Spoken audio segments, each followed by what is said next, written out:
ये एक कोई देसी सुपरस्टिशन नहीं है, इट्स अ ग्लोबल मूवमेंट। अगर हमारे साथ कुछ गलत हो रहा है तो वो एक्चुअल में गलत नहीं है, बाद में हमें शायद पता लगता है वो भगवान की ही एक प्लानिंग होती है आपको किसी दूसरी तरफ ले जाने की। इसके पीछे कोई लॉजिक भी है? सेफ कभी भी आपकी पूरी पैसों से नहीं बढ़नी चाहिए।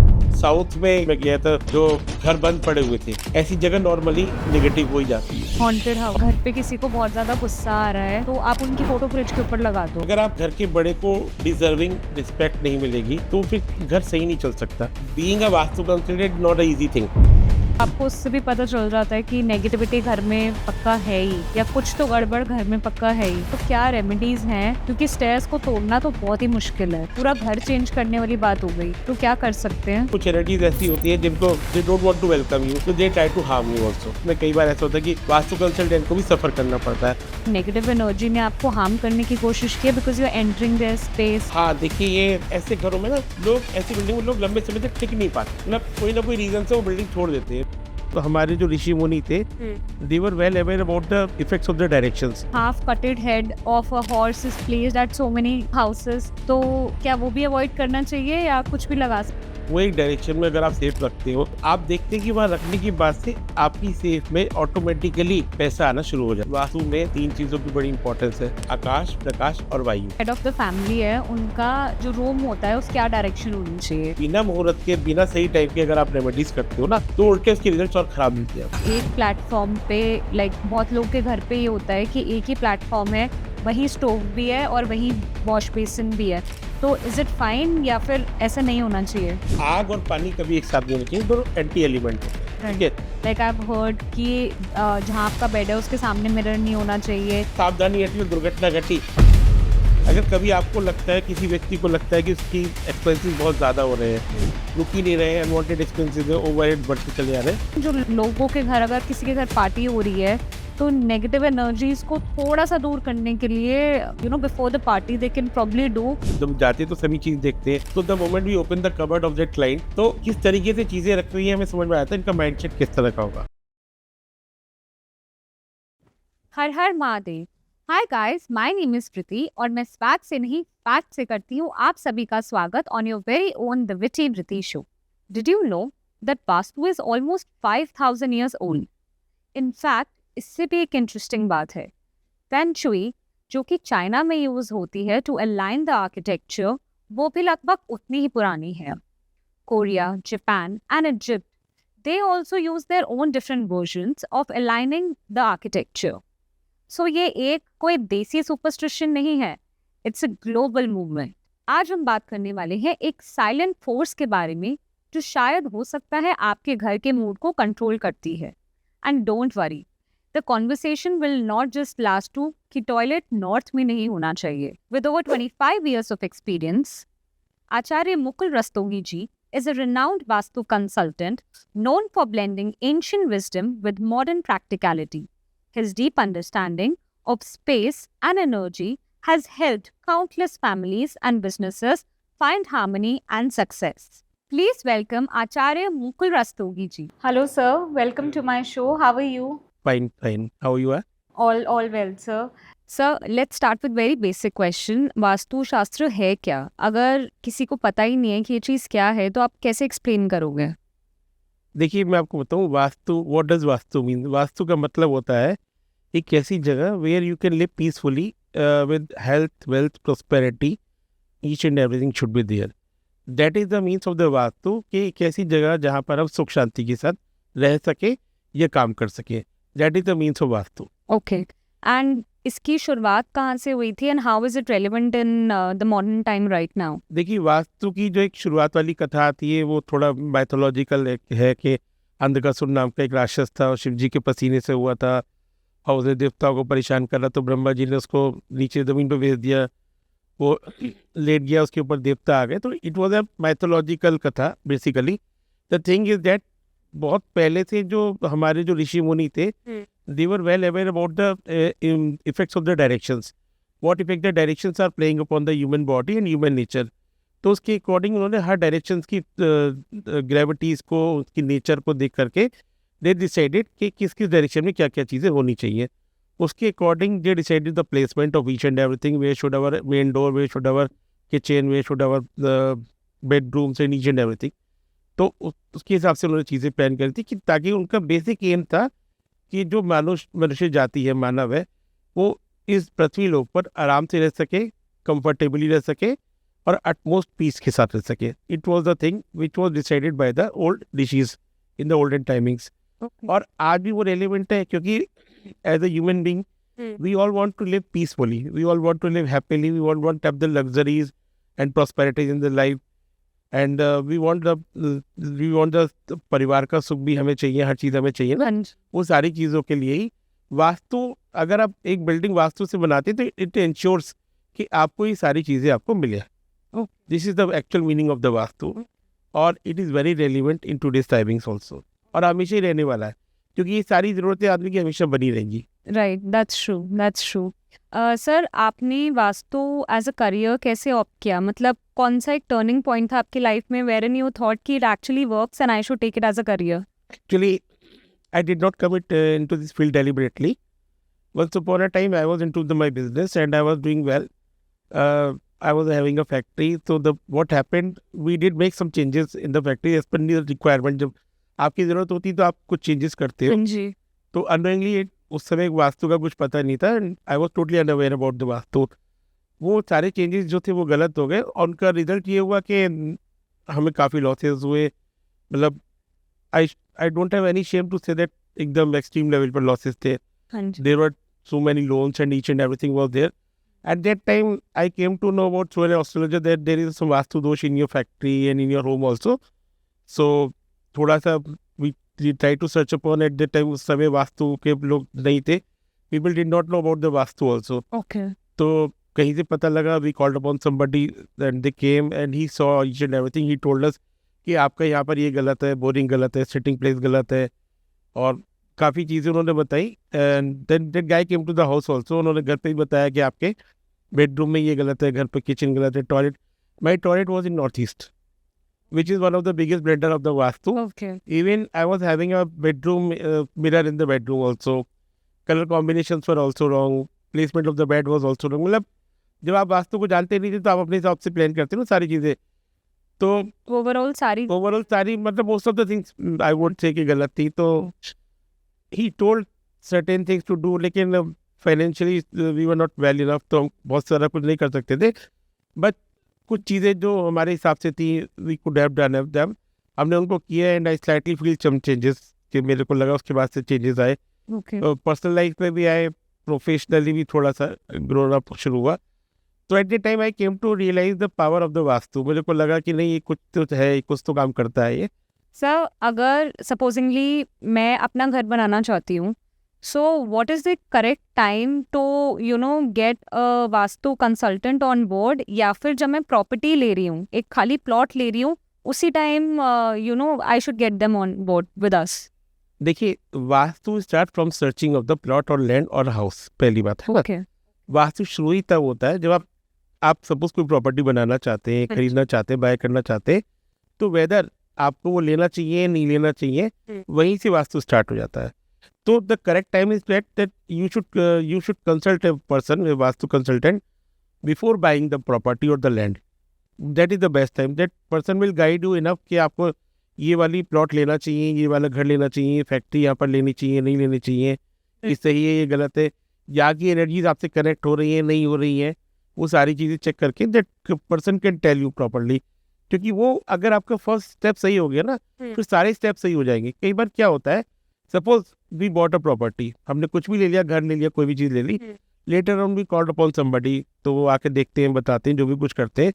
बट कभी कभी क्या होता है कि as a human being layman तो हम अनअवेयर होते हैं कि जो हमने जगह ली है वो टी पॉइंट पर है, उसके पास कोई बड़ा हाई टेंशन वायर जा रही है, कोई इलेक्ट्रिक कुछ जा रहा है, कोई ऐसी चीज़ें, कोई बड़ा पेड़ है, ट्रांसफार्मर है, वॉट एवर इट इज़, ठीक है, कुछ भी हो सकता है। हमें तो पता नहीं होता, हम तो अपने हिसाब से, अपनी कन्वीनियंस और चॉइस के हिसाब से देखते हैं, तो वो कई बार हमारे लिए फिर निगेटिव हो जाता है। एक और इम्पॉर्टेंट चीज़ होती है, that is the energy of land. वो बहुत इंपॉर्टेंट होती है। जैसे कई बार आपने देखा होगा कि कई बार किसी नई जगह पर बनाने या जाने के बाद लोगों के अच्छे या बुरे दिन शुरू हो सकते हैं। लोग ऊंचा भी जा सकते हैं, लोग नीचे भी जा सकते हैं। It entirely depends upon the energy of land. तो जगह की जो एनर्जी, भूमि ऊर्जा जिसको बोलते हैं, अगर वो सही नहीं है तो ऊपर से हम उसको कितना भी उसको डेकोरेट करें, सब कुछ भी करें, लेकिन हमको उतने अच्छे रिजल्ट नहीं मिलने वाले। मैट भी पॉसिबल, कई बार गलत रिजल्ट मिल सकते हैं अगर वो डिस्टर्ब लैंड है तो जो एक कंसल्टेंट है, वास्तु कंसल्टेंट, वो आपको हेल्प कर सकते हैं कि इस जगह की एनर्जीज ठीक है। और दूसरा क्या होता है कि whether energies are synchronising with you और नॉट, ये भी एक इंपॉर्टेंट चीज़ होती है। हर जगह हर एक के लिए सूटेबल नहीं होती। जरूरी नहीं है कि जो मेरे भाई के लिए सूटेबल हो मेरे लिए भी सूटेबल हो, though we are the same blood, लेकिन वो कंपलसरी नहीं है। तो ये भी देखा जाता है, हम ये भी टेस्ट करके बताते हैं कि आपसे इस जगह की एनर्जीज मैच कर रही हैं, आपको सूट करेगी या नहीं करेगी, वो बहुत इंपॉर्टेंट होता है। अगर आप उसी हिसाब से जगह लेते हैं तो आपको बहुत सारे प्लस पॉइंट्स मिलते हैं।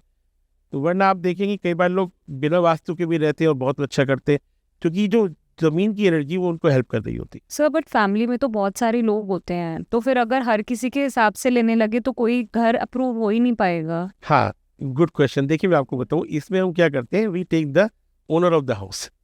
ओके, जो ओनर ऑफ द हाउस होते हैं, head of the family, head of the family को देखते ओके हैं। ऐसे सबके हिसाब से देखेंगे तो कभी कुछ नहीं हो सकता।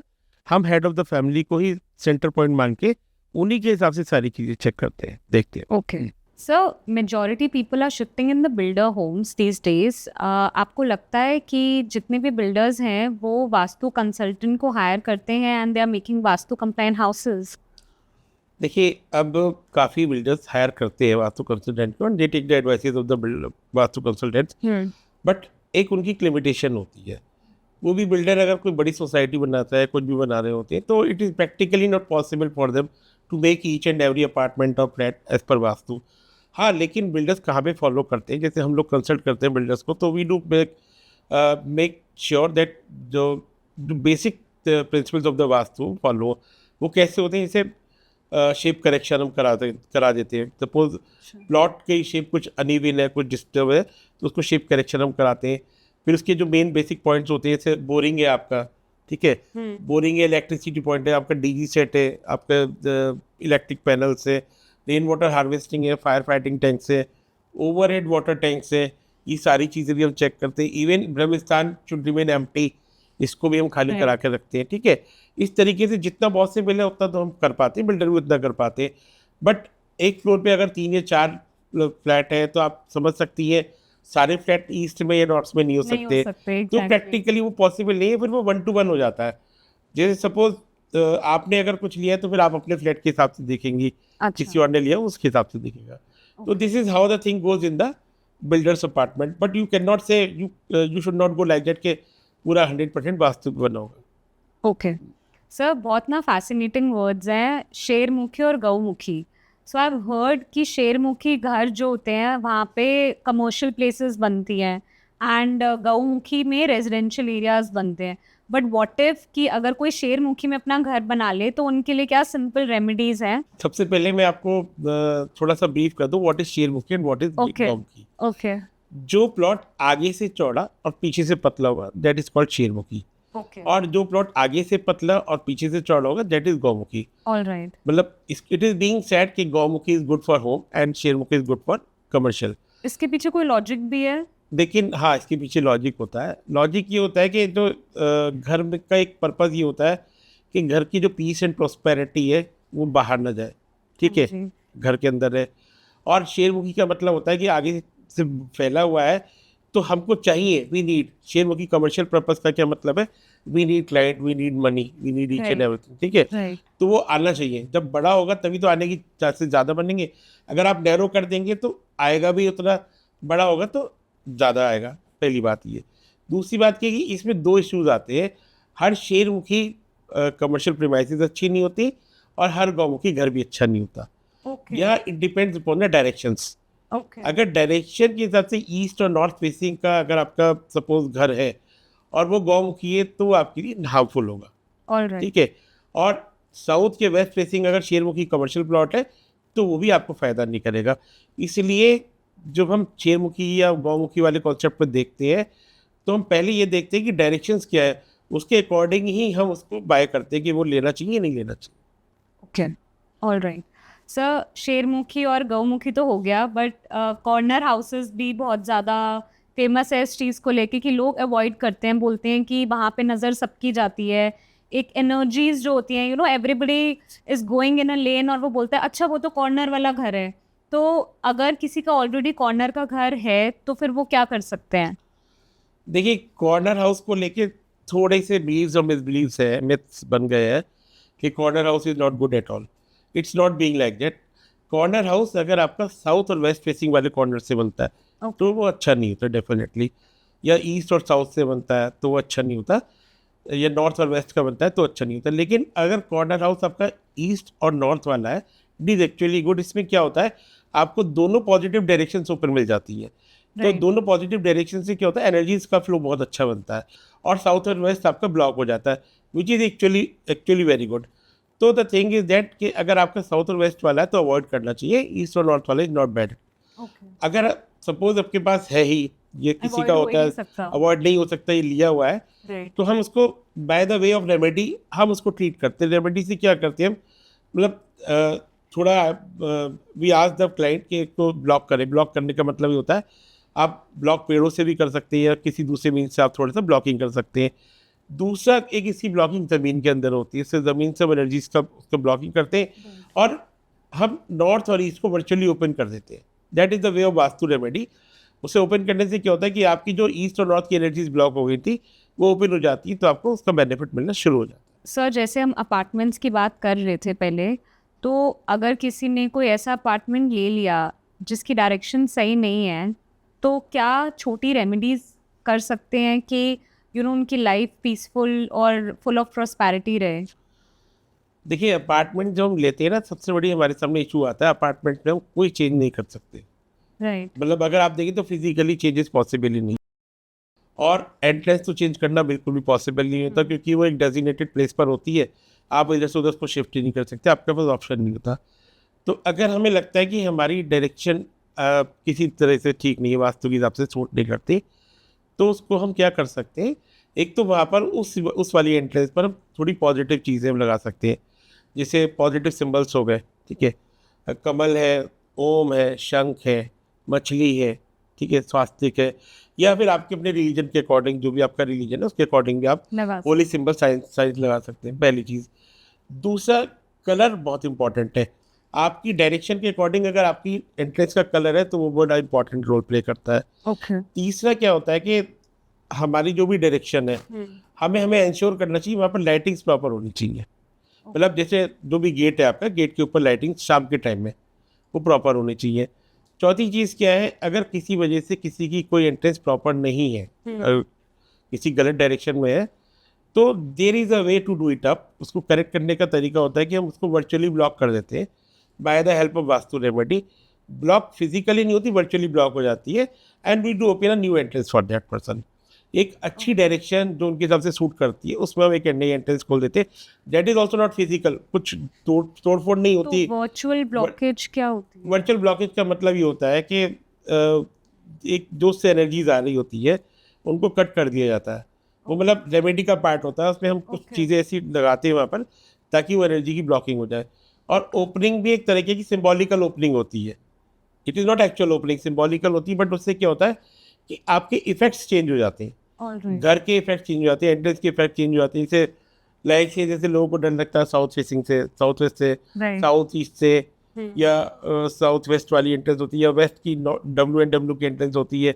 जो कुछ एंट्रेंसेज बहुत ख़राब मानी जाती हैं तो उनको लेकर के लोगों को डर लगता है कि हमने ये ले लिया है, अब क्या होगा। तो उसको इस तरह से हम ट्रीट कर सकते हैं और वो आराम से हो जाता है, उसमें कोई इशू नहीं बनता, कोई डिस्टर्बेंस नहीं है, कोई तोड़फोड़ नहीं है। It can be done very easily. Okay sir, vastu का कोई शुभ मुहूर्त होता है या फिर जब जागो तब सवेरा? मतलब सिर्फ सुबह के टाइम ही करनी है, शाम के टाइम ही करनी है, कोई 12 बजे ही करनी है, सुबह के, रात के, कोई एक फिक्स टाइम होता है या फिर we can do it any time during the day?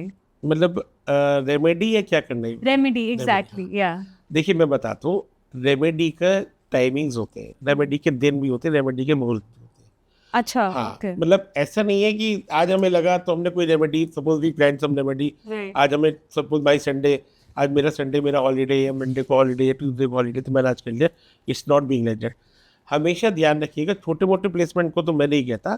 Suppose ये स्टैचू इधर से उधर रखना है तो एक बार को आप कर सकते हो, राइट, बट कोई बड़े चेंजेस अगर आपको करने हैं फर्नीचर्स में, या कोई तोड़फोड़ करनी है, कुछ भी करना है, या कोई स्टेप लगानी है, कोई क्रिस्टल्स लगाने, ऑयल्स लगाने हैं, तो मेक श्योर कि वो प्रॉपर दिन पे होना चाहिए।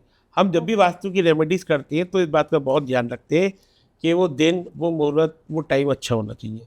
ओके मतलब वो ऐसा नहीं हो सकता कि मैं सपोज मैं किसी को कॉल करता हूँ तो मैं कहता हूँ आज मेरी छुट्टी है, आज आप कर दीजिए। It's not being like that. Okay वो प्रॉपर होगा तभी उसके रिजल्ट्स अच्छे आएंगे। वरना कई बार ऐसा होता है कि अगर आप बिना मुहूर्त के, बिना सही टाइम के अगर आप रेमेडीज करते हो तो उल्टे उसके रिजल्ट्स और ख़राब मिलते हैं आपको, अच्छे रिजल्ट नहीं मिलते या रिजल्ट ही नहीं मिलते। कई बार ये भी होता है तो हमें लगता है कि हमने इतना कुछ करा फिर रिजल्ट्स नहीं आए, तो ये भी होता है। सर वास्तु का डायरेक्ट रिलेशनशिप जो होता है वो पंचभूता से होता है, 5 एलिमेंट से। आप एक एक एलिमेंट प्लीज हमें बताएंगे और बताएंगे कि वास्तु में उसकी क्या रेलेवेंस है। Let's start with fire. Yeah fire, actually that is the most prominent element of the vastu. देखिए पंच महाभूत होते हैं, एयर, वाटर, फायर, स्पेस, ये 5 एलिमेंट्स होते हैं। पांचों एलिमेंट्स हमारी बॉडी में भी होते हैं और हमारी बॉडी इनसे रेजोनेट करती है हमारी बिल्डिंग से। तभी हमारा उस बिल्डिंग में रहने के बाद हम अलाइन हो पाते हैं, हमारी एनर्जी सिंक्रोनाइज करती है, तभी हमें उसका बेनिफिट मिलता है। जो बॉडी में है वही हमारी बिल्डिंग में भी है। यत पिंडे तद ब्रह्मांडे, हमारे शास्त्रों में बोला गया। जैसे फायर एलिमेंट की बात करते हैं, एक ऐसा एलिमेंट है जो हमें एनर्जी देता है। हम जो भी कुछ खाते हैं वो डाइजेस्ट होता है थ्रू फायर ओनली। हमारे पेट में जठराग्नि होती है, हाँ जी। उसी से सारा डाइजेशन होता है, ठीक है। उसी से हमें एनर्जी मिलती है, उसी से हम एक्टिव रहते हैं। Same happens with the building also. Building में जो हमारा फायर एलिमेंट होता है, जो फायर जोन होती है, that is known as the south east. South east direction में अगर फायर होती है तो हमारी पूरी बिल्डिंग को अलाइव रखती है। वो ओके वो ही पूरी बिल्डिंग को एनर्जी देती है। देखिए जिसका भी फायर एलिमेंट बिल्डिंग का डिस्टर्ब हो जाता है, सपोज डिस्टर्ब से मेरा मतलब है अगर वहाँ पर कोई पानी आ गया, वाटर बॉडी आ गई, या वहाँ पे वॉशरूम आ गया, टॉयलेट आ गया, एंड ये पानी का टैंक आ गया, तो फायर एलिमेंट वीक होना शुरू हो जाता है। जब फायर एलिमेंट वीक होना शुरू हो जाता है तो उसका प्रभाव हम पे क्या पड़ता है कि हमारा फाइनेंशियल डिस्टर्ब हो जाते हैं उस घर के लोगों के, ठीक है। या बिल्डिंग वो कमर्शियल है जैसे भी है, कैश क्रंच आनी शुरू हो जाती है। और अगर घर है तो घर में रहने वाले लोगों को वेरी ऑफन दे फील के उनका जो इम्यून सिस्टम है ना वो धीरे धीरे कमजोर होना शुरू हो गया, जैसे इंडाइजेशन होने लगे। राइट। जैसे कई बार कहते हैं ना खाते पीते भी नहीं लगता, वो वाली चीज़ें आनी शुरू हो जाती हैं। घर के अंदर जो एक डिफरेंसेस ऑफ ओपिनियन होनी शुरू हो जाती है, इस तरह के इश्यूज आने शुरू हो जाते हैं।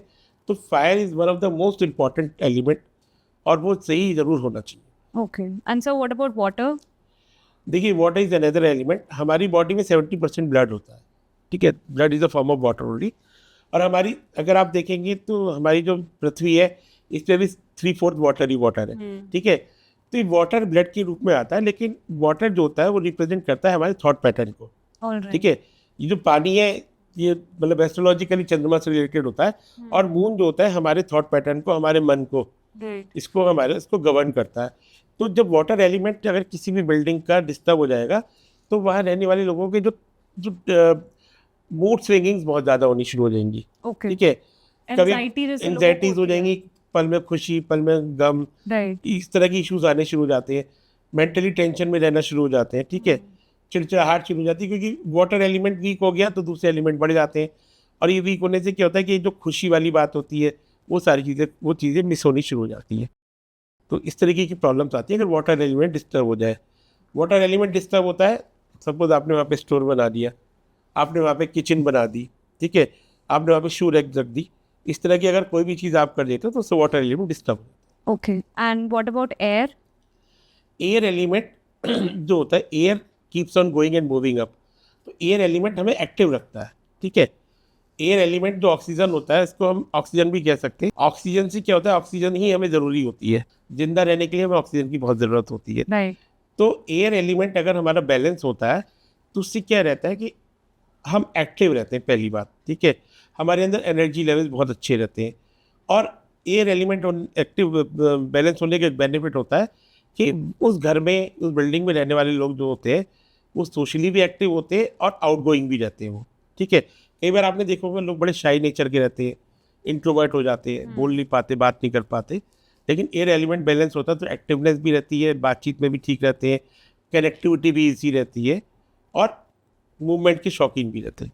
Okay and what about earth? Earth element is related to the balancing stability.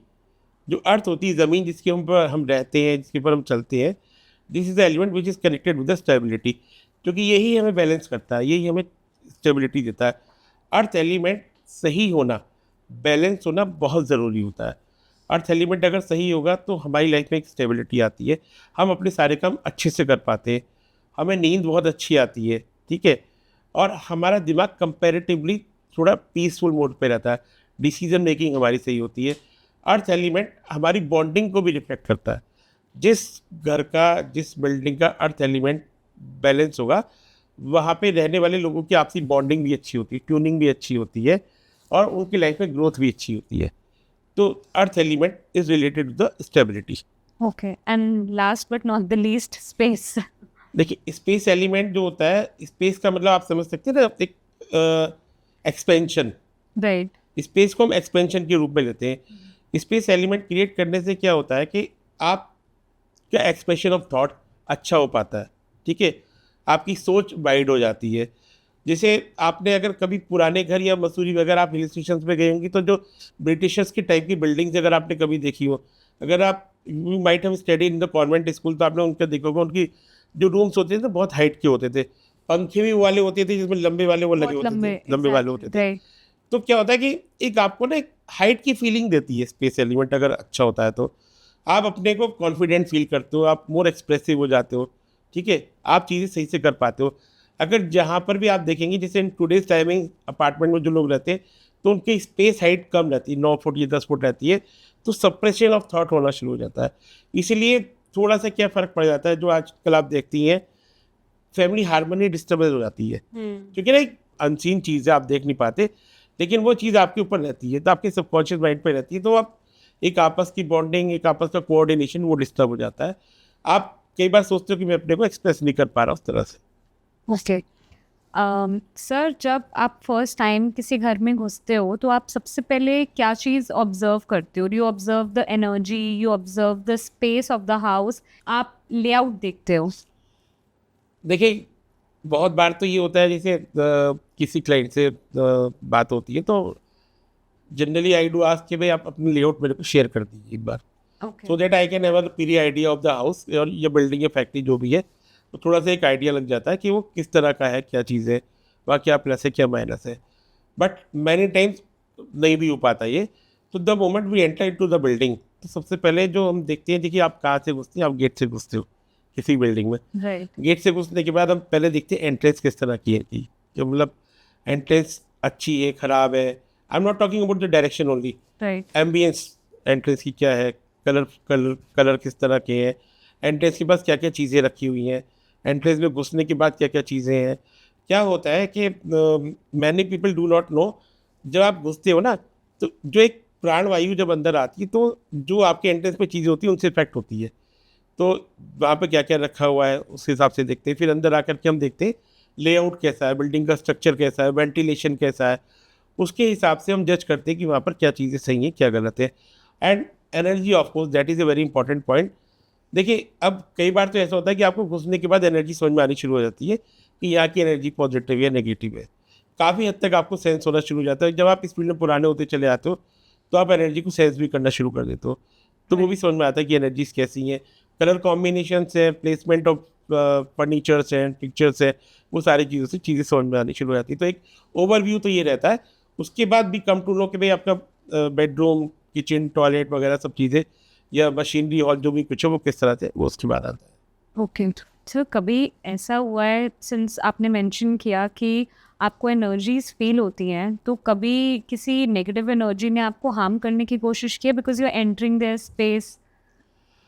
हाँ, देखिए, ये कभी कभी वास्तु कंसल्टेंट्स के साथ हो जाता है। मतलब being a Vastu consultant not a easy thing, I am sure. है ना। वो लगता है कि मतलब वास्तु करना इज इजी थिंग, वो मतलब कोई भी कर सकता है, लेकिन वो हम जब किसी भी जगह पर जाते हैं, तो हम उस उनकी एनर्जीज़ को हमें फेस करना पड़ता है। हर जगह पर एनर्जीज होती हैं, अच्छी या बुरी जो भी हो सकती है। हाँ जी। तो कई बार क्या होता है कि जो अच्छी एनर्जीज है वो तो आपका वेलकम करती हैं, पर कभी कभी कुछ एनर्जीज ऐसी होती हैं जिनको they don't want to welcome you, तो they try to harm you also. तो उसमें कई बार ऐसा होता है कि वास्तु कंसल्टेंट को भी सफ़र करना पड़ता है।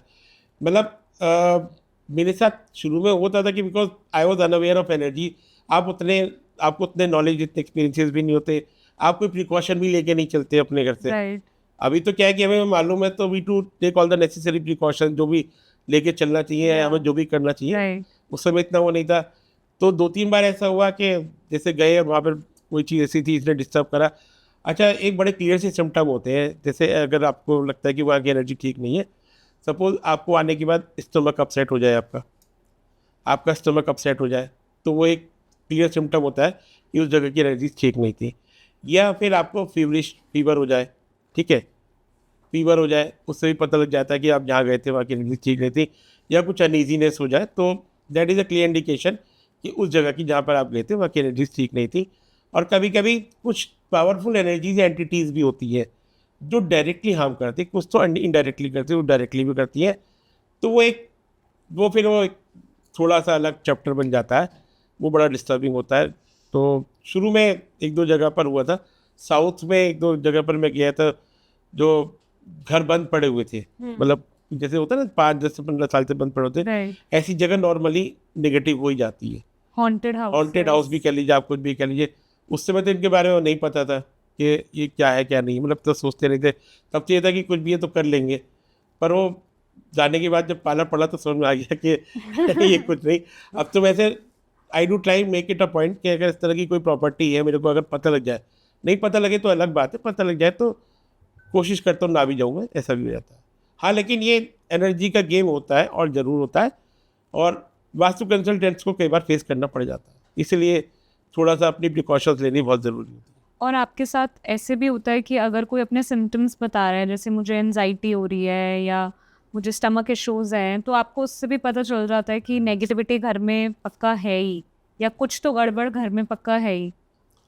देखिए, वास्तु में क्या है, मैं आपको बताऊँ, वास्तु में ना आप अपने क्लाइंट के वर्ड से उसका वास्तु रूप समझ सकते हो, पकड़ सकते हो, ओके ठीक है। ओके अगर कोई पर्सन आपको अपनी प्रॉब्लम बता रहा है, तो आप डायरेक्टली रिलेट कर सकते हो उसकी कहाँ पे उसके घर में या उसकी फैक्ट्री में या शोरूम में इश्यूज़ होंगे, वो क्लियरली आप रिलेट कर सकते हो, और वो उसी जगह पर इश्यूज़ निकल के आते हैं जहाँ पर वो बताता है। राइट क्योंकि एक्चुअली क्या होता है, देखिए, जो आप नहीं बोल रहे, आपकी जो प्रॉब्लम, जो एनर्जी है ना उस जगह की, वही आपसे वो चीज़ बुलवा रही है, वही शब्द आपके मुंह से निकलेंगे, you will speak those words only.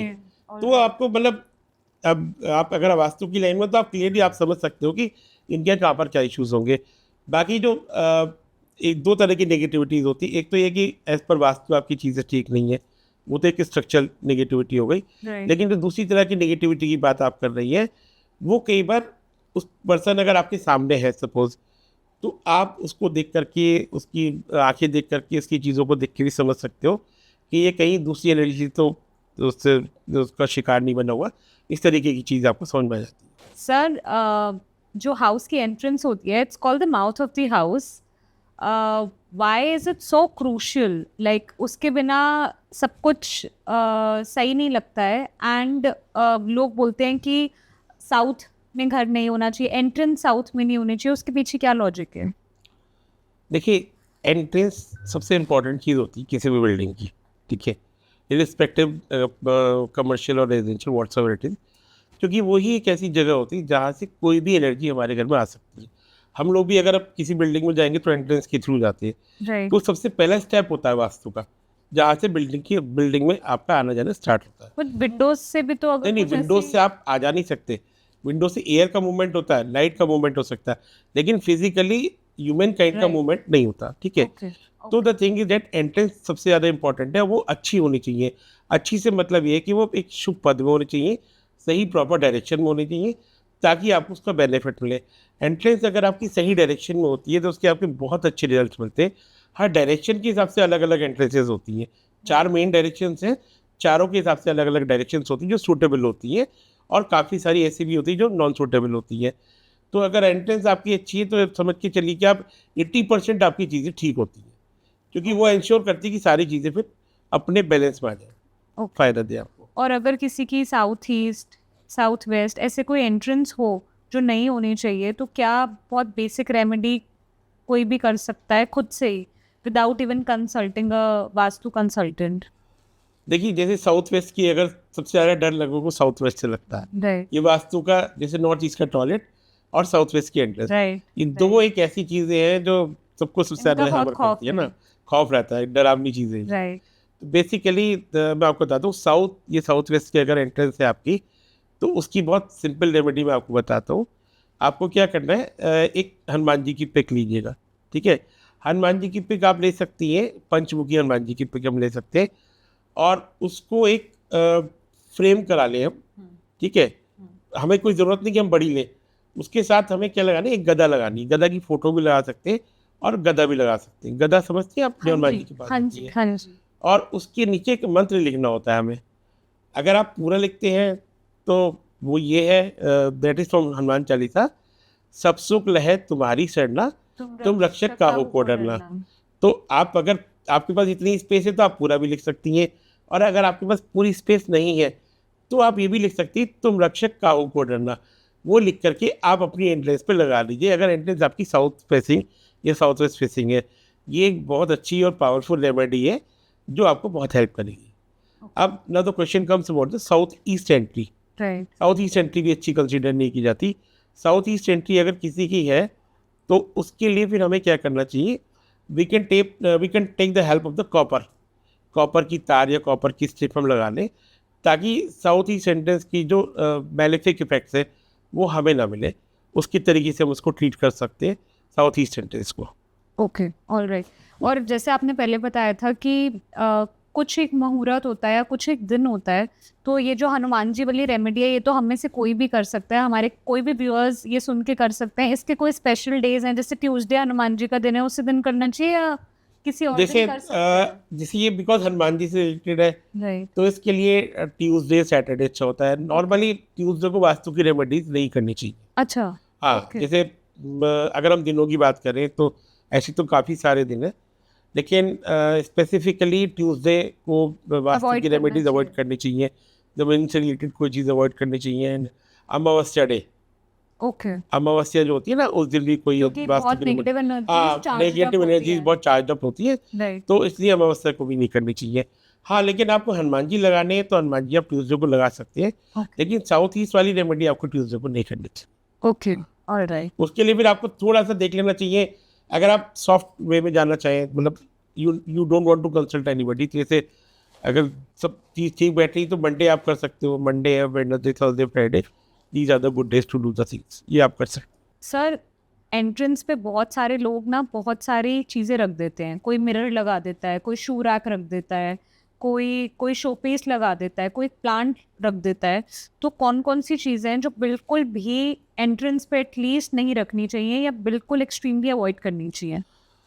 देखिए, बिल्कुल एक्सट्रीमली अवॉइड करने वाली जो चीज़ें होती हैं वो तो एक शूज़ होते हैं। सबसे पहली बात, ओके, शूज़ बिल्कुल एंट्रेंस पर नहीं होने चाहिए। Not just shoe rack, but बहुत लोग ये करते हैं ना कि हमारे घर शू नहीं लेके आना, तो आप भारी उतार दो, तो वो चीज़ भी नहीं करनी चाहिए।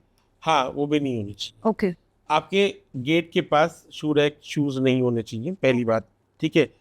दूसरी बात, गेट के पास आपके डस्टबिन नहीं होना चाहिए राइट, कभी भी, डस्टबिन ठीक है। भी बहुत लोग डस्टबिन भी बहुत लोग रख देते हैं, डस्टबिन भी नहीं होना चाहिए, ठीक है। तीसरा जो होता है, उसके पास कोई क्लटर नहीं होना चाहिए। आपकी एंट्रेंस के पास किसी भी तरह की कोई गंदगी नहीं होनी चाहिए। जितना आपकी एंट्रेंस अच्छी होगी, खूबसूरत होगी, गुड लुकिंग होगी, उतना ही आपके पॉजिटिव एनर्जी का फ्लो बढ़ जाएगा। और आप सपोज अगर आपने अच्छी डायरेक्शन में भी एंट्रेंस बनाई है और आपने सारा क्लटर उसके पास कर रखा है, तो आपको उस उसका डायरेक्शन का कोई कोई बेनिफिट नहीं मिलने वाला नहीं है। मिलेगा। बाकी जहाँ तक प्लांट्स की बात आती है, जैसे आपकी ईस्ट फेसिंग एंट्रेंस है या नॉर्थ की एंट्रेंस है, तो प्लांट अच्छे होते हैं, लेकिन वेस्ट और साउथ, ये साउथ वेस्ट एंड में प्लांट अच्छे नहीं होते। वहाँ पर प्लांट्स नहीं लगाने चाहिए, वो और हमें नेगेटिव इम्पैक्ट देंगे। इस तरह का हमें ध्यान जरूर रखना चाहिए। एंड कोई स्पेसिफिक प्लांट भी है जैसे कैक्टस या कुछ जो बिल्कुल ही नहीं लगाने चाहिए? शोपीस के लिए लोग देखिए, लगा कैक्टस देते तो हैं। कैक्टस तो लगाना ही नहीं चाहिए। कैक्टस जिसमें तो भी कोई थॉट नहीं होता, वो नहीं लगाना चाहिए। ओके, और जो प्लांट ऐसे होते हैं ना, when you plug them you they gives you milk like secretion, right, दूध जैसा निकलता है, राइट, राइट, वो नहीं लगाने चाहिए। इस तरह के प्लांट्स कभी नहीं लगाने चाहिए अपनी एंट्रेंस के पास। एंट्रेंस के पास ही तो कहीं भी नहीं होना चाहिए। सब ब्रह्मस्थान भी बहुत फेमस है। अगर हम वास्तु की बात करते हैं तो अगर कोई बहुत हैवी चीज़ ब्रह्मस्थान में रखी जाए या फिर स्टेयर्स निकल रही हैं या बहुत हैवी फर्नीचर रखा जाए, तो उसका क्या इम्पैक्ट पड़ता है पूरे घर में और घर के लोगों पे? देखिए, ब्रह्म स्थान को अगर छोटा करेंगे तो Brahma, Brahma is the originator, ठीक है, right. The manifester of unmanifested energy, ठीक है। तो ब्रह्मा को अगर आप इस तरीके से समझिए, जैसे हमारी बॉडी का जो लेवल पॉइंट होता है, हम जो भी कुछ खाते हैं वो यहीं पर जाता है, ठीक है, यहीं से वो जूसेस बनते हैं और पूरी बॉडी में सारे हम नर्व्स में सब जगह वो ब्लड के उसमें हमारे जाते हैं। तो the same happens with the building also. Building में जितनी भी एनर्जीज होती हैं सब वहीं पे स्टोर्ड होती हैं और वहीं से अलग अलग डायरेक्शन, सब डायरेक्शन में वो एनर्जी जाती हैं। अगर आपका ब्रह्म स्थान डिस्टर्ब हो जाता है, डिस्टर्ब मीन्स अगर आपका कोई पिलर आ गया, कोई कॉलम आ गया, कोई वॉल आ गई, कोई गड्ढा आ गया, स्टेयर्स आ गई, किचन आ गई, टॉयलेट आ गया, ठीक है, ऐसी कोई भी एक्टिविटी आपने कर ली तो ब्रह्म स्थान डिस्टर्ब हो जाता है। ब्रह्म स्थान डिस्टर्ब होने से क्या होता है कि बहुत सारे इश्यूज आने शुरू हो जाते हैं। एक उसका इशू ये होता है कि हेल्थ वाइज बहुत प्रॉब्लम्स आती हैं, ओके। ठीक है। दूसरा इशू ये रहता है कि आपका जो कैरियर है, जो बिजनेस है, जो भी कुछ है, उसमें ऑब्स्टेकल्स आने शुरू हो जाती हैं, तरह तरह की कोई ना कोई परेशानी, कोई ना कोई चीज़ें लगी रहती हैं। एक स्टॉपेज अपॉन द कैरियर या ब्लॉकिंग अपॉन द बिजनेस वो आ जाती है। तीसरा क्या होता है कि because Brahmasthan relate to the this part of the body, तो बॉडी के इस पार्ट से रिलेटेड जो ऑर्गन्स होते हैं, जैसे आपका लीवर है, किडनी है, पेनक्रियाज है, गॉल ब्लैडर है, ये सारी चीज़ों पे कहीं ना कहीं इससे रिलेटेड कोई इशू आने की पॉसिबिलिटीज बन जाती है। कोई ऑर्गेनल डिजीज या कुछ तरह की प्रॉब्लम्स आ जाती हैं। और एक और चीज़ होती है जो मैंने देखा है, मतलब ऐसे घरों में ना लोग, ऐसी बिल्डिंग में लोग लंबे समय तक टिक नहीं पाते, मतलब कोई ना कोई रीज़न से वो बिल्डिंग छोड़ देते हैं, रहने का मन नहीं करता, स्कैटर्ड हो जाते हैं। तो अच्छा। ये एक बड़ा भयंकर और भारी दोष माना जाता है ब्रह्म स्थान पे। ब्रह्म स्थान को हमेशा क्लियर होना चाहिए ताकि एनर्जी का फ्लो बराबर रहे। ये डिस्टर्ब हो जाएगा तो डेफिनेटली प्रॉब्लम लाएगा ही लाएगा। और इक्वली जैसे अगर आपकी मल्टी स्टोरी बिल्डिंग है, सपोज आपके पास विला या बंगलो है, तो राइट। 2 या 3 फ्लोर का है, तो ब्रह्म स्थान हर फ्लोर पे सही होना चाहिए। ऐसा नहीं है कि मैंने नीचे का सही कर दिया और ऊपर के मैंने कोई वॉल क्रिएट कर दिया, कोई कॉलम क्रिएट कर दिया, ओके। वो ऊपर तक भी सही होना चाहिए। सही होना चाहिए, ठीक है। और अगर सपोजिंगली जहाँ पे कोई फर्नीचर पड़ा है उसको तो हम हटा सकते हैं, बट अगर वॉशरूम बना हुआ है ब्रह्म स्थान पे या सपोजिंगली स्टेयर्स निकल रही है वहाँ से कि उसको चेंज ही नहीं कर सकते, पूरी तोड़फोड़ ही करनी पड़ेगी, तो कुछ रेमेडीज ऐसे हो सकती हैं कि you know which might help at least a little bit. देखिए मैं आपको बताऊं, वैसे तो ब्रह्म स्थान के जो दोष होते हैं ना, उनको ठीक करना ही बेस्ट है। जैसे कोई टॉयलेट आ गया, स्टेयर्स आ गई, कोई भी ऐसी चीज़ आ गई जो एंटी एक्टिविटी है, तो वो ठीक ही करना बेस्ट होता है। सही बात तो ये है। फिर भी अगर 1% में मान लीजिए होता है, कई बार पॉसिबिलिटीज नहीं होती right. Due to any reason, तो उसके लिए फिर थोड़ा सा ना वास्तु में एक रेमेडियल हेल्प होती है, उससे हम ब्रह्म स्थान को शिफ्ट करते हैं। वो एक प्रोसेस होता है वास्तु को, कि इसमें ब्रह्म स्थान को शिफ्ट कर देते हैं कि ताकि ब्रह्म स्थान चेंज हो जाता है तो ब्रह्म स्थान के दोष होते हैं वो कम हो जाते हैं, मतलब Right. कम होने शुरू हो जाते हैं। और अगर वो पॉसिबल नहीं है तो फिर कम से कम कुछ ऐसी चीज़ें आती हैं जो हम वहाँ पे प्लेस करें, तो उसका क्या होता है कि जो नेगेटिव इम्पैक्ट है, इंटेंसिटी ऑफ जो दोष है वो कम हो सकती है। इस तरह की काफ़ी सारी चीज़ें होती हैं। जैसे कुछ ब्रह्म स्थान के यंत्र भी होते हैं, अरोमास भी होते हैं, ऑयल्स भी होते हैं, और ऐसी काफ़ी सारी चीज़ें होती हैं, तो उनको हम प्लेस भी कर सकते हैं। फ़ोटोज़ भी होते हैं, या अक्सर जैसे कई बार हम क्लाइंट को सजेस्ट करते हैं कि आप यहाँ पे 5 चीज़ों का एक मिक्सचर बना लीजिए, इसमें दूध और गंगा जल और घी और केसर, ठीक है, ये सब चीज़ें मिला के आप उसको स्प्रे करिए आप डेली ब्रह्म स्थान पे, तो वो क्या करेगा, वो दोष को कम कर देगा। लेकिन ऐसा नहीं है ये सब करने से दोष खत्म हो जाएगा। खत्म तभी होगा जब आप उसको प्रॉपरली हटा देंगे। हाँ, लेकिन कुछ ना करने से कुछ करना बेहतर है। तो ऐसी बहुत सारी चीज़ें जिनकी हेल्प ले सकते हैं। Sir, natural light and ventilation is very important in terms of vastu. So अगर जहाँ पे natural light नहीं है या ventilation नहीं है तो वो ultimately अपने आप नेगेटिव एरिया बन जाता है क्या? देखिए मैं आपको बहुत क्लियर बताऊं, वास्तु में 3 चीज़ों की बड़ी इंपॉर्टेंस है, आकाश, प्रकाश और वायु, ओके। ठीक है। ऑलराइट। इसी पे पूरा वास्तु बेस्ड है। हाँ। वास्तु का मतलब भी यही था कि जिस बिल्डिंग में आप रहे, आकाश का मतलब स्पेस एलिमेंट खुलापन हो, खुला। हाइट्स वगैरह ठीक हो। प्रकाश का मतलब लाइट वेंटिलेटेड हो। वायु का मतलब वेंटिलेशन प्रॉपर हो। अगर ये 3 चीज़ें नहीं है तो ऐसी बिल्डिंग में तो आदमी सही रह ही नहीं सकता। अगर हेल्थ वाइज देखें तो बीमार हो जाएंगे लोग, ठीक है। और अगर आप बिजनेस वाइज देखेंगे तो जिस बिल्डिंग में, बिजनेस कमर्शियल बिल्डिंग में अगर ये चीज़ें नहीं है तो वह बिजनेस की ग्रोथ उतनी अच्छी नहीं हो सकती। जो एम्प्लॉयज़ और एम्प्लॉयर है उनके बीच की कोऑर्डिनेशन इतने प्रॉपर नहीं हो सकते, ये डिस्टर्ब हो जाएंगे। तो ये तो मस्ट है, मतलब वेंटिलेशन, लाइट, ये कंपलसरी है, होना ही होना चाहिए। इसके बिना अगर आप सोचें कि हम सोचें पूरा वास्तु बना लें और ये सब चीज़ें ना दें, तो वो फिर फ़ायदा करने वाला ही नहीं है। तो ये compulsory ventilation, light and space compulsory element है, वो देना ही चाहिए। Okay, all right.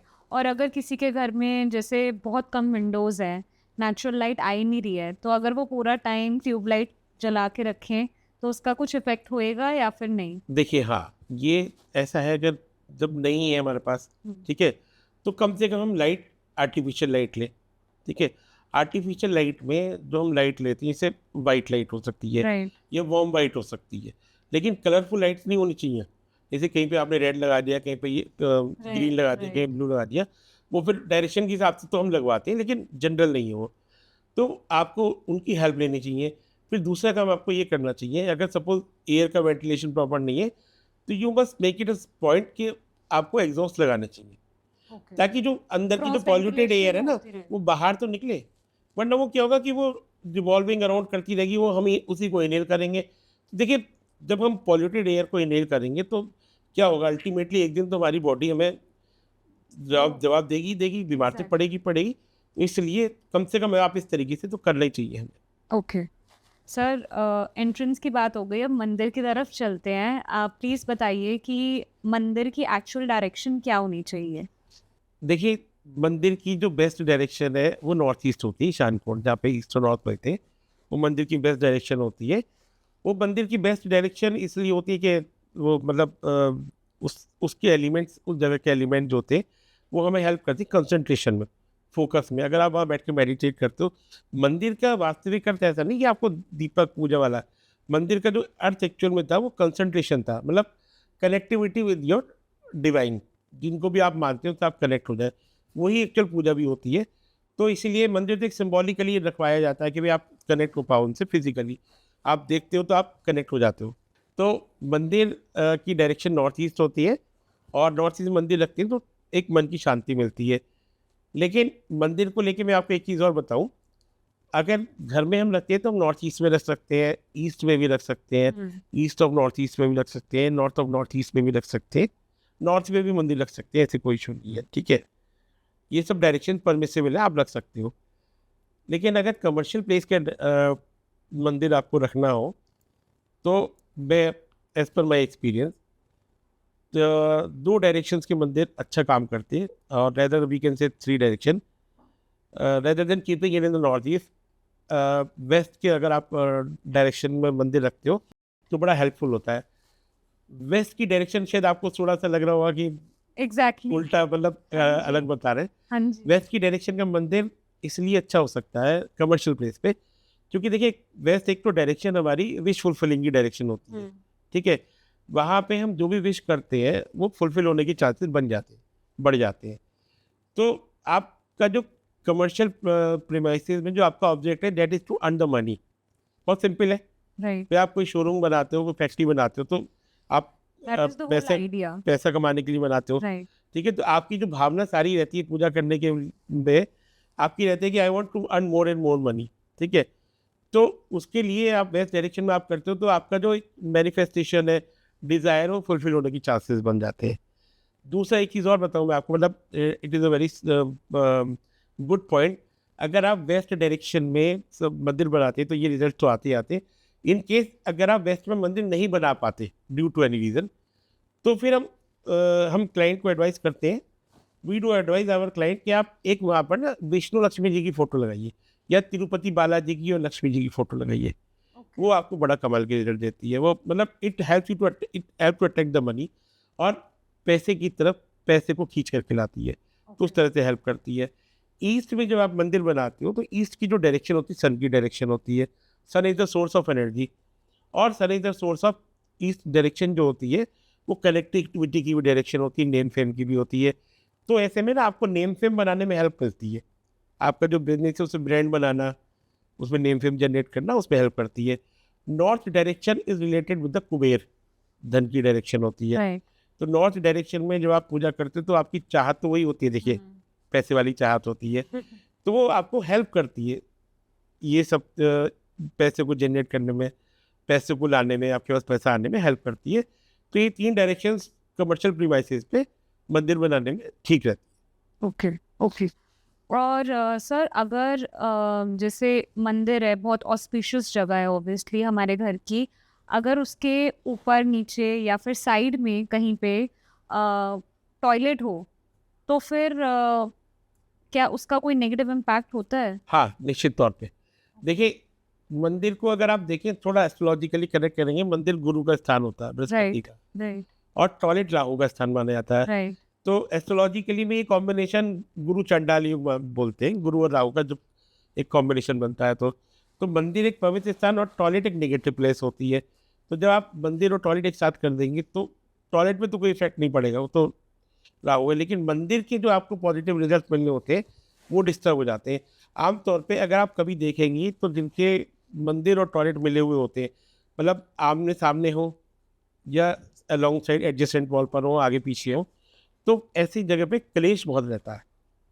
ओके ठीक है, हार्मनी के इश्यूज बहुत आते हैं, मतलब आपस में विचारों का ना मिल पाना, घर का एटमॉस्फेयर टेंस रहना, वो इश्यूज बन जाते हैं। अगर कमर्शियल प्रीमाइसेस है तो आप देखते हैं कि आपके जो एम्प्लॉयर एम्प्लॉई के बीच में रिलेशनशिप के इश्यूज आते हैं कॉन्फ्लिक्ट या कस्टमर्स के साथ कॉन्फ्लिक्ट होने शुरू हो जाते हैं। तो इस तरह की चीज़ें रहती हैं। वैसे इनको कभी भी एक साथ नहीं बनाना चाहिए, ये एक अच्छे बड़े वास्तु दोष में आता है। ओके सर, पहले के टाइम पे एंट्रेंस में या मंदिर के एंट्रेंस में बहुत सुंदर सुंदर बंधनवार से अगर बहुत रेगुलरली लोग नहीं चेंज करते हैं तो एटलीस्ट दिवाली टू दिवाली तो हर कोई लगाता ही है। सो इसका कोई टाइम फ्रेम होता है कि, because the whole idea of bandhanwar, what I know and what I have read about is कि वो पॉजिटिविटी लेके आता है, जो जितनी भी नेगेटिव एनर्जी होती है वो उसको बाहर की तरफ धक्का देता है। तो कितने फ्रीक्वेंटली हमें बंधनवार चेंज करना चाहिए या सिर्फ दिवाली टू दिवाली चलेगा? देखिए, बंधनवार 2 तरह की होती है। ओके एक बंधनवार वो होती है जो आप पत्तों से बनाते हो, राइट फ्रेश ट्री लीव्स होती हैं, हाँ। जैसे अशोक के पत्ते हो गए, आम के पत्ते हो गए, राइट ठीक है, इनसे आप बंधनवार बनाते हो, तो वो तो आपको चेंज कर देनी चाहिए क्योंकि ड्राइड लीव्स अच्छी नहीं होती। हाँ ठीक है, वैसे तो आइडियली मतलब वेरी नेक्स्ट डे या सेकंड थर्ड डे आपको चेंज कर देनी चाहिए। ओके सूख जाने के बाद फिर वो निगेटिव इम्पैक्ट देती है। दूसरी बंधनवार वो होती है जो आजकल आप डेकोरेटिव होती है, खूबसूरत होती है, वो आप लगाते हो, तो उसको चेंज करने नॉट मैंडेटरी, पहली बात, ठीक है, वो इतना कंपलसरी नहीं है। हाँ, फिर भी मेरे को ऐसा लगता है कि 2-3 महीने में अगर आप चेंज करते हो ना तो थोड़ा एनर्जी का मूवमेंट हो जाता है, क्योंकि एक ही जगह पर कोई चीज़ रहती है तो स्टैग्नेंसी आनी शुरू हो जाती है और फिर धूल वगैरह भी रहती है, वो भी रहता है, तो आप जैसे उसको क्लीन अप कर देते हो, उसी जगह दूसरी लगाते हो, तो एनर्जी शिफ्टिंग होती है, वो आपके लिए बेनिफिट चीज़ देती है। अगर बंधनवार की ही बात आई है तो मैं आपको बताऊँ, बंधनवार भी एक तो डायरेक्शन के हिसाब से लगती है, उसके कलर डायरेक्शन के हिसाब से होते हैं गेट की।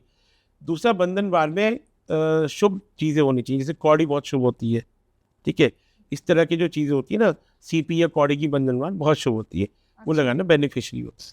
Okay okay. एंड एक और चीज़ पूछनी थी कि हम सब अपने एंसेस्टर्स की रिस्पेक्ट करते हैं, सब उनसे प्यार करते हैं और किसी को भी खोना बहुत पेनफुल होता है, बट बहुत लोगों के घर मैंने देखा है वो अपने मंदिर में ना अपने एंसेस्टर्स की फ़ोटो लगा के रखते हैं। तो क्या उसका कुछ नेगेटिव इम्पैक्ट होता है या फिर ठीक है, मतलब वो उनको एक भगवान जी की तरह सम्मान दे रहे हैं? देखिए, पहली बात, हमारे माता पिता हमारे लिए भगवान है, लेकिन भगवान के लिए वो भगवान नहीं राइट है ना। राइट भगवान के लिए तो एक जीव है, उन्हीं की बनाया हुआ एक जीव है, ठीक है। राइट तो क्या होता है कि 2 एनर्जीज को कभी भी एक साथ मिक्स नहीं करना चाहिए। भगवान एक अलग एनर्जी है, हमारे जो पितर है वो एक अलग एनर्जी है, राइट दोनों ऑपोजिट एनर्जीज होती है, ठीक है। वैसे पितरों को भी देवता की श्रेणी दी गई है, लेकिन फिर भी उनका स्थान अलग अलग है। तो कभी भी पितरों की फोटो मंदिर में नहीं लगानी चाहिए, भगवान के साथ नहीं लगानी चाहिए, ये एक देव दोष का कारण बनता है, ठीक है। पितरों की फोटो के लिए एक अलग स्थान है, वो सिर्फ वहीं पर लगाना चाहिए, मंदिर में सिर्फ भगवान की फोटो लगानी चाहिए। सर, कुछ मंदिर से रिलेटेड कॉमन प्रैक्टिसेस हैं, उनके बारे में मुझे आपसे पूछना था। जैसे हमें मंदिर में मूर्ति रखनी चाहिए या फोटो रखनी चाहिए? देखिए, मंदिर में आप मूर्ति भी रख सकती हैं, फोटो भी रख सकती हैं, कोई इशू नहीं है, लेकिन अगर आप मूर्ति रखती हैं तो आपको इंश्योर करना चाहिए वो 9 inches up to the maximum 9 inches की हाइट की होनी चाहिए, उससे बड़ी, उससे ऊंची मूर्ति नहीं होनी चाहिए। ओके ठीक है, फोटो आप रख सकती हैं, फोटो का कोई इशू नहीं है। अच्छा लेकिन हमें कुछ चीज़ों का ध्यान रखना होता है। जैसे मूर्ति अगर हम लोग रखते हैं तो मूर्ति सोने की, चांदी की, मिट्टी की बहुत अच्छी होती है, ब्रास की भी अच्छी होती है, ठीक है। लेकिन घरों के मंदिर में जो मार्बल वगैरह की मूर्ति रखते हैं वो आइडियली नहीं रखनी चाहिए। अच्छा। हाँ। ओके। दूसरा क्या है कि जो रेजिन वगैरह की मूर्ति आती है केमिकल से बनी हुई, वो नहीं रखनी चाहिए, वो बिल्कुल भी अच्छी नहीं होती। ओके। तो आज के टाइम में देखिए जो रेलेवेंस है वो जो वेल एफ्लुएंट है वो तो चांदी की रख लेते हैं, वरना ब्रास, क्योंकि मिट्टी की भी प्रैक्टिस कम होगी, ब्रास की रख सकते हो आप, फोटो आप रख एस्थेटिकली सकते लोगों हैं। को अच्छा दिखे हाँ। मंदिर तो वो मार्बल की रखते हैं। मार्बल थोड़ा अवॉइड करेंगे तो बेटर है। ओके। और मूर्ति के साथ एक चीज़ और है कि मूर्ति फिक्स नहीं होनी चाहिए। अच्छा। जैसे मार्बल की मूर्ति को ना कई बार चिपकवा देते हैं, राइट। तो वो नहीं होना चाहिए, वो अच्छा नहीं माना जाता। ओके। मूर्ति कैसी हो कि आप कभी भी उठाएं, आप उसको क्लीन करें और आप उसको दोबारा फिर रख दें, तो आपको मंदिर का कभी प्रतिष्ठित होने का दोष नहीं लगता। मंदिर में मूर्तियों का रिपीटेशन नहीं होना चाहिए। जैसे 3 गणेश जी हो गए, 3 लक्ष्मी जी हो गए, 3 दुर्गा जी हो गए, ये नहीं होना चाहिए। कोशिश करिएगा कि एक भगवान का एक ही हो। ऑलराइट। घर का मंदिर है तो बैठे हुए भगवान होने चाहिए, और अगर आपका कमर्शियल मंदिर है, शॉप का या किसी चीज़ का है, तो आप खड़े भगवान की भी रख सकते हैं, क्योंकि व्यावसायिक प्रतिष्ठान में खड़ी लक्ष्मी जी की वैल्यू, कि लक्ष्मी की जी का मूवमेंट हो। लेकिन घर में अगर लक्ष्मी जी जाके जाएंगी तो फिर वो ठीक नहीं होता। घर का मतलब होता है स्थिर होना, लक्ष्मी जी आए स्थिर होके रहे, है ना। ये नहीं कि आती जाती है, वो नहीं रहना चाहिए। तो इसलिए इस चीज़ का हमें ध्यान रखना चाहिए मंदिर में। दूसरा, मंदिर में ये ध्यान रखना चाहिए कि कपड़ा अगर बिछाने वाली बात है तो नॉर्थ ईस्ट के मंदिर में लाल रंग का कपड़ा नहीं बिछाना चाहिए। ऑलराइट। अगर आपका प्रैक्टिस है कि आप वीकली चेंज कर लेती हैं तो अलग बात है। लेकिन जैसे कुछ लोगों की प्रैक्टिस होती है वो 2-3 महीने 6 महीने तक चेंज नहीं करते, तो उन्हें लाल या ऑरेंज कलर का कपड़ा नहीं बिछाना चाहिए। वो क्रीम कलर, पीला रंग बिछा सकते हैं। ये पर्टिकुलर कोई डायरेक्शन नहीं, नॉर्थ ईस्ट के मंदिर की बात कर नॉर्थ रहे हैं, ईस्ट है ना। ओके। ठीक है, उस तरह का बिछा सकते हैं, वो सूटेबल रहता है। क्रीम कलर का कपड़ा तो आप किसी भी डायरेक्शन में बिछा सकते हैं, ठीक है। इसका ध्यान रखना चाहिए। नॉर्थ ईस्ट के मंदिर में लंबे समय तक दीपक नहीं जलाना चाहिए। अच्छा। जो लोग अखंड दीप जलाते हैं, लंबे समय तक दीपक जलाते हैं, राइट। वो और उल्टा नुकसान करता है। फायर एलिमेंट आ जाता है ना, ओके।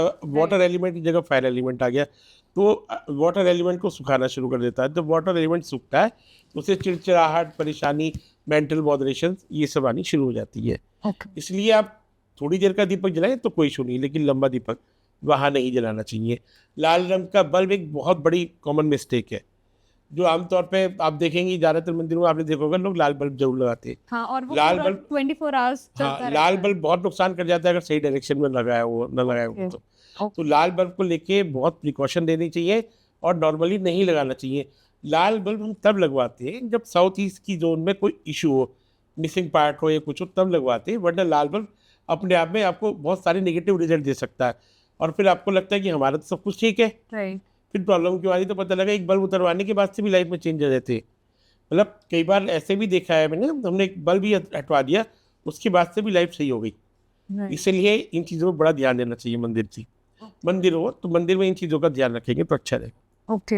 वैसे मंदिर के बड़े सारे प्रोटोकॉल्स हैं, मुझे लगता है एक पूरा का पूरा हमारा तो इंटरव्यूज पे भी हो सकता है, पॉडकास्ट मंदिर पे भी हो सकता है। मंदिर पे भी हो सकता है। एक और चीज़ मुझे मंदिर की ये पूछनी थी कि जैसे हमारे पुराने ग्रंथ होते हैं, रामायण होती है, भागवत होती है, वो बहुत बहुत टाइम से मंदिर में पड़ी हुई होती है, तो क्या ये डिसरिस्पेक्ट नहीं होती है, या फिर अगर हम अपने मंदिर में रख रहे हैं तो उसके ऊपर पूरा कपड़ा बिछा के रखें, कोई एक उसका भी कोई नियम है या उसका भी कोई वे है रखने का? देखिए, जितने भी धार्मिक ग्रंथ हैं उनकी कोई मनादी नहीं है, आप रख सकते हो, कोई इशू नहीं है। ओके। लेकिन अच्छा ये रहता है या तो आप उनको थोड़ा बहुत पढ़ें और उनको देखें, ठीक है, तो अच्छा रहता है। फिर भी अगर कई बार अपने पर्सनल चॉइसिंग होती है, हमारे घर में हमारी मम्मी या दादी या किसी का वो रहता है, फीलिंग रहती, तो रख सकते हैं। एक तो फटा हुआ नहीं होना चाहिए, पहली बात ध्यान रखिएगा। अच्छा। कई बार ऐसा होता है ना, जैसे बहुत पुराना हो गया तो फट गया, पेज टीयर अप हो गए, तो वो खंडित ही माना जाता है। वो खंडित तो आपको नुकसान करेगा, ठीक है, वो नहीं रखना चाहिए।